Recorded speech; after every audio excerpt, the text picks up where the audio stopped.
एक पंजाबी जोड़ा जो अपने गांव से अमेरिका जाने के लिए निकला तो एयरपोर्ट पर उनके साथ जो हुआ वो जानकर आपकी आंखें फटी रह जाएंगी। इस कहानी में आपको सिर्फ एक पंजाबी जोड़े की मुसीबत ही नहीं बल्कि ये भी जानने को मिलेगा कि कैसे एजेंटों की मीठी बातों से हमें बचकर रहना चाहिए। वीडियो को अंत तक जरूर देखिएगा ताकि आप भी सच से वंचित न रह जाएं। शाम का समय था। गांव के सरबजीत ढिल्लो और उनकी पत्नी रेशम कौर दोनों लुधियाना से कुछ दूर एक छोटे से गांव के रहने वाले थे। सरबजीत के पिता दादा साधारण किसान थे। सारी उम्र खेत में पसीना बहाया था ताकि बेटे के लिए कोई अच्छा भविष्य बना सकें। रेशम के सपने भी बड़े नहीं थे, बस सरबजीत के साथ हो जिंदगी आसानी से गुजरे, बेशक कहीं भी। पर दोनों का एक ही सपना था जो उन्हें रोज रात को सोने नहीं देता था, अमेरिका। उन्हें नहीं पता था कि ये सपना उनकी जिंदगी का सबसे बड़ा डरावना सच बनने वाला है। ये कहानी सिर्फ एक जोड़े की मुसीबत नहीं थी, ये बताती थी कि कैसे मीठी बातें करने वाले एजेंट जिंदगियां दांव पर लगा देते हैं। सरबजीत की कहानी तब शुरू हुई जब गांव में एक आदमी आया। नाम था उसका कर्मा। कर्मा कहता था, मैं अमेरिका तक लोगों को सीधे पहुंचा चुका हूं, कोई टेंशन नहीं, बस 14 लाख लगेंगे और 1 महीने में आपका काम पक्का। सरबजीत जिसने सालों की कमाई जोड़ी थी, उसे ये बात बिल्कुल सच लगी, जैसे किसी ने अंधेरे में दिया जला दिया हो। रेशम ने पहले माथे पर बल डाले, पक्का पता कर लें सरबजीत, यूं ही शॉर्टकट ना लें। पर सरबजीत के दिमाग में तो डॉलर घूम रहे थे। किस्मत एक बार ही मौका देती है रेशम, हम हाथ से नहीं जाने देंगे। उसने अपनी माँ के पुराने गहने बेचे, जमीन पर कर्जा लिया और 14 लाख रुपए कर्मा के हाथ पर रख दिए। एजेंट ने वादा किया कि पर्यटक वीजा पर भेजकर उन्हें वहां सेटल करवा देगा। यह झूठ का पहला कदम था जो उन्हें धीरे धीरे खतरे की ओर धकेल रहा था। जब दिल्ली एयरपोर्ट जाने का दिन आया तो कर्मा आखिरी बार मिलने आया। उसने सरबजीत को 2 नए पासपोर्ट पकड़ाए। पासपोर्ट देखकर सरबजीत और रेशम दोनों चुप हो गए। नाम उनके नहीं थे, मलकीत सिंह और कमल कौर लिखा था। कर्मा हंसा, कोई फर्क नहीं पड़ता, बस याद रखिएगा इमिग्रेशन पर आप पर्यटक हैं, पंजाबी नहीं, अंदर सब सेटिंग है। पर सरबजीत के मन में एक बात लगातार खटक रही थी, ये नाम बदलने की क्या जरूरत थी। उन्हें नहीं पता था, हकीकत तो ये थी कि कर्मा ने उन्हें किसी और बड़ी खेल का मोहरा बनाया था। ये नाम पहले भी इस्तेमाल किए जा चुके थे। वे दोनों नए पासपोर्ट लेकर दिल्ली एयरपोर्ट की ओर चल दिए। सरबजीत सोच रहा था कि यह सब सिर्फ वीजा की सेटिंग थी, पर जब वे एयरपोर्ट की लॉबी में दाखिल हुए तो उनके सामने एक आदमी खड़ा था जिसके हाथ में एक तस्वीर थी। वो आदमी न सरबजीत का था न मलकीत सिंह का, वो किसी और की तस्वीर थी। उस आदमी ने सिर उठाकर सीधा सरबजीत की ओर देखा और वो गुस्से से आग बबूला हो गया। ये कौन था और इन नामों का असली राज क्या था जिसके कारण कोई और आदमी उन्हें ढूंढ रहा था। वो आदमी जो आग बबूला खड़ा हुआ था, उसे देखकर सरबजीत और रेशम दोनों डर गए। उन्होंने वहां से जल्दी निकलने की कोशिश की, पर वो आदमी उनके पीछे ही आ गया। सरबजीत ने रेशम को हौसला दिया, चिंता न कर, ये शायद किसी और को ढूंढ रहा होगा। वो झूठ बोल रहा था, दिल के अंदर तो उसके भी धड़कन तेज हो रही थी। रात के तकरीबन 5 बजे थे। हवाई अड्डे पर भीड़ भाड़ थी, पर सरबजीत को लग रहा था कि सारी नजरें सिर्फ उन पर ही हैं। वो और रेशम जब इमिग्रेशन काउंटर पर पहुंचे तो वहां एक अफसर बैठा था। नाम था उसका बलकार सिंह।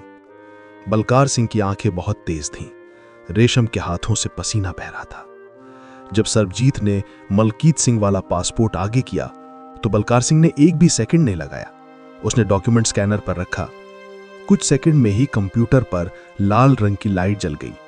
बलकार सिंह का चेहरा बिल्कुल सादा हो गया, जैसे कुछ हुआ ही ना हो, पर उसके हाथ की उंगली धीरे से टेबल के नीचे एक बटन पर गई। आपने ये वीजा कहां से बनवाया? बलकार सिंह ने बहुत ठंडे लहजे में पूछा। सरबजीत ने घबराकर एजेंट कर्मा का नाम लिया और कहा, सर सब ठीक है, सेटिंग हुई पड़ी है। सेटिंग? बलकार सिंह ने हंसकर कहा, आपका पासपोर्ट नकली नहीं है, पर वीजा जिस आदमी के नाम पर है वो तो पहले ही अमेरिका में है और वो पिछले हफ्ते वहां पकड़ा गया है।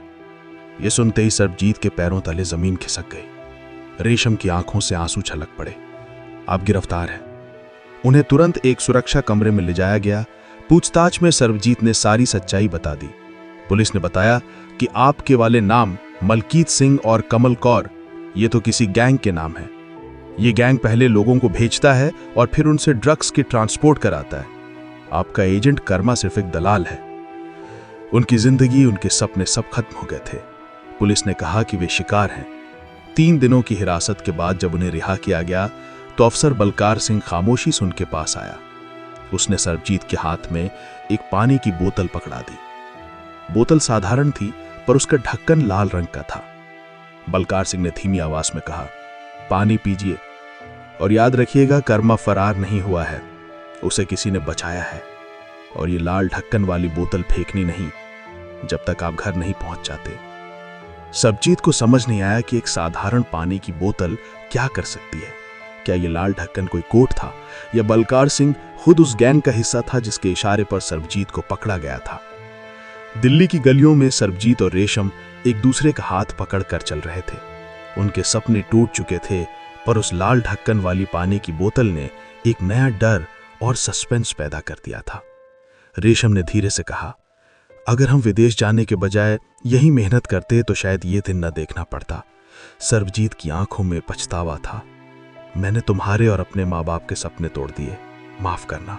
बोतल के बारे में सोचते हुए वे बस पकड़कर पंजाब के लिए निकले। सारा रास्ता वे बोतल को सिर्फ देखते रहे, खोलने की हिम्मत नहीं हुई। उन्हें लग रहा था कि अगर ये कोई कोड है तो कोई उनका पीछा जरूर कर रहा होगा। जब वे गांव के नजदीक पहुंचे तो मीडिया ने इस खबर को बहुत उछाला हुआ था। हर खबर चैनल पर चल रहा था, अमेरिका जाने वाला पंजाबी जोड़ा पकड़ा गया, एजेंट कर्मा फरार। सरबजीत के पिताजी, जो बहुत साधारण और भोले किसान थे, शर्म और दुख से रो पड़े थे। गांव के लोग 2 हिस्सों में बटे हुए थे। कुछ कहते थे कि इन्हें समझदारी से काम लेना चाहिए था और कुछ कर्मा को बुरा भला कह रहे थे। गांव की सरहद पर पहुंचकर सरबजीत और रेशम को लगा कि उनका डर अब खत्म हो जाएगा, पर जैसे ही वे अपने घर के नजदीक मुड़े तो सामने का दृश्य देखकर उनके पैरों तले से जमीन निकल गई। उनके घर के बाहर एजेंट कर्मा अपनी चमकदार गाड़ी के साथ खड़ा था। वो फरार नहीं हुआ था, वो तो बिल्कुल आम की तरह वहां खड़ा था, जैसे कुछ हुआ ही ना हो।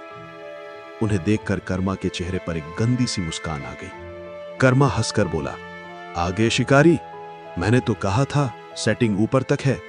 सरबजीत गुस्से से आग बबूला हो गया। उसने पानी की बोतल कर्मा की ओर बढ़ाई और कहा, तेरा जाल अब टूटेगा। कर्मा ने बोतल की ओर देखा। पहले तो वो हंसा, पर जब उसकी नजर लाल ढक्कन पर पड़ी तो उसका रंग उड़ गया। वह तुरंत गंभीर हो गया। उसने सरबजीत की ओर झपट्टा मारा बोतल छीनने के लिए। इस धक्का मुक्की में बोतल हाथ से छूटकर जमीन पर गिरी और उसी वक्त लाल ढक्कन वाला हिस्सा टूटकर अलग हो गया।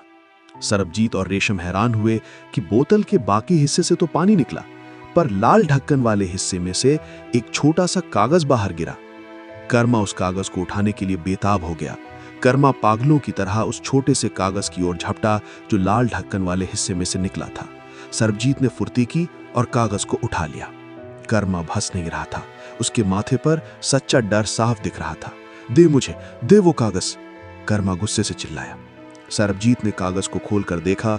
उस पर ना कोई कोड लिखा था, ना कोई गैंग का नाम, सिर्फ एक नाम लिखा था, बहुत साफ लिखावट में, इंस्पेक्टर प्रगट सिंह, लुधियाना पुलिस। सरबजीत हैरान हो गया। ये तो इमिग्रेशन अफसर बलकार सिंह ने दिया था, तो फिर लुधियाना पुलिस के एक इंस्पेक्टर का नाम क्यों? क्या वो भी इस जाल में शामिल था? कर्मा, जो अब तक गैंगों की बात करता था, वो लुधियाना पुलिस के एक साधारण नाम से क्यों डर गया? कर्मा हाथ जोड़कर बोला, सरबजीत, रेशम, मुझे माफ कर दो। ये नाम मेरे बॉस का है। मैं तो सिर्फ छोटा मोहरा हूं। अगर उसको पता लग गया कि ये नाम मीडिया तक पहुंच गया तो वो मुझे जिंदा नहीं छोड़ेगा। रेशम ने गुस्से से पूछा, तू तो कहता था कि तेरी सेटिंग बहुत ऊपर तक है, फिर तो पुलिस के एक इंस्पेक्टर से क्यों डर रहा है? कर्मा रोते हुए कहा, ये इंस्पेक्टर नहीं है, इसकी पहुंच डीजीपी तक है।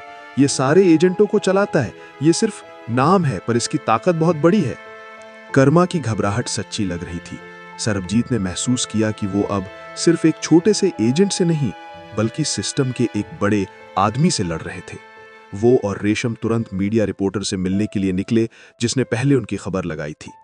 कर्मा डरा हुआ वहीं खड़ा रहा। उसे पता था कि अब वो ना पीछे जा सकता है, ना आगे। मीडिया रिपोर्टर ने जब इंस्पेक्टर प्रगट सिंह का नाम सुना तो उसके चेहरे पर भी एक डर वाला भाव आया। आप पक्के हैं? ये बहुत खतरनाक खेल है। सरबजीत और रेशम ने सारी कहानी बताई। 14 लाख का दांव, कर्मा का झूठ, नकली नाम और एयरपोर्ट की गिरफ्तारी और इमिग्रेशन अफसर बलकार सिंह द्वारा लाल ढक्कन में कागज देना।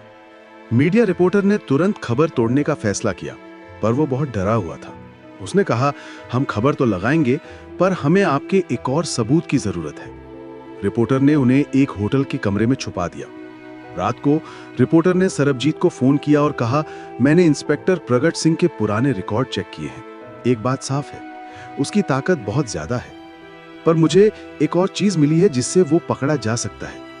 रिपोर्टर ने सांस ली और धीमी आवाज में कहा, पर इसके साथ इमिग्रेशन अफसर बलकार सिंह भी फंसेगा।